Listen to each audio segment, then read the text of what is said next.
just listened to a little bit of Obama at his press conference, and it is obvious that you didn't get scared enough over what the Republicans are trying to do with the shutdown in Obamacare. So now he's really piling it onto this thing, and it is so over the top. And folks, what he said just is not true. I mean, from start to finish, what he said about the debt limit is not true. The Republicans have got to come out when this is over. Somebody has to go to a microphone and correct this a-sap. He's using words like nuclear bomb, hold hostage. He said the American people don't get to demand a ransom when they have to pay their mortgage.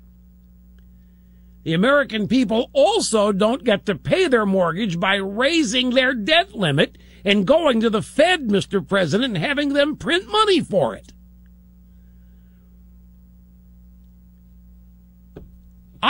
I'm asking myself if we have ever had, as I listen to it, and I'm not exaggerating, I'm asking, in my lifetime, have we ever had a more dishonest president? I mean, with all due respect, what he just said about the debt limit is, well, I don't know how to characterize it. It was dead wrong. This is a man who voted twice against raising the debt ceiling when he was a senator. He did it once in March of 2006 and again in September 2007. So it obviously can't be a crime against humanity. Now, what he said was that, and he reiterated it, he said, just because we raise the debt limit doesn't mean we're going to go into more debt. The Republicans want you to believe that that's what we're going to do. And he said, if we don't raise the debt limit, we will not be able to pay our bills. And Warren Buffett has called that a nuclear bomb. And he quoted a couple of other people. And I'm telling you, don't take my word for it. He's lying. Or let me say it a different way. He's wrong. That is so incorrect. We will not default with the debt limit where it is. It's not even possible, folks. Every month, the federal government collects income and other tax revenue. And the amount of revenue that the government collects every month is much more than is needed to pay our bills. And paying our bills is essentially paying the interest on the debt. That's it. And we have the money to do that, whether the debt limit changes or not. And he is just making it up when he tells people otherwise. This was really bad. It was really, really bad.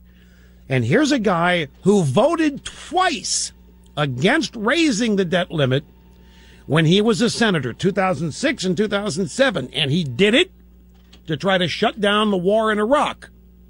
In one instance, I forget what the other reason was for. And in both instances, he called Bush all kinds of names. He called him irresponsible and any other number of things for wanting to raise the debt limit. This is not how you run a government, he said.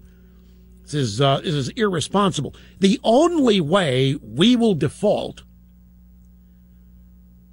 regardless what the debt limit is if Obama refuses to follow the law, which, I hate to say, could be possible. That could happen. Because the Obamacare law that we have now is not the law that he signed.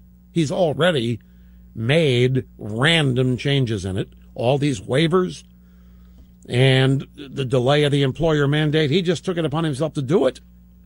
The law did not provide for that. He just did it. But I can't tell you how bad this is. It's beyond my ability without raising my voice and shouting. He's calling what the Republicans are doing extortion. He said, we can't make extortion extreme. There is no extortion going on here. This is, I think it's clear you're not scared enough. And so he's out there trying to really scare you. The end of your country could just happen on October 17th if you don't let him, get rid of the Republicans. This is really outrageous what he said.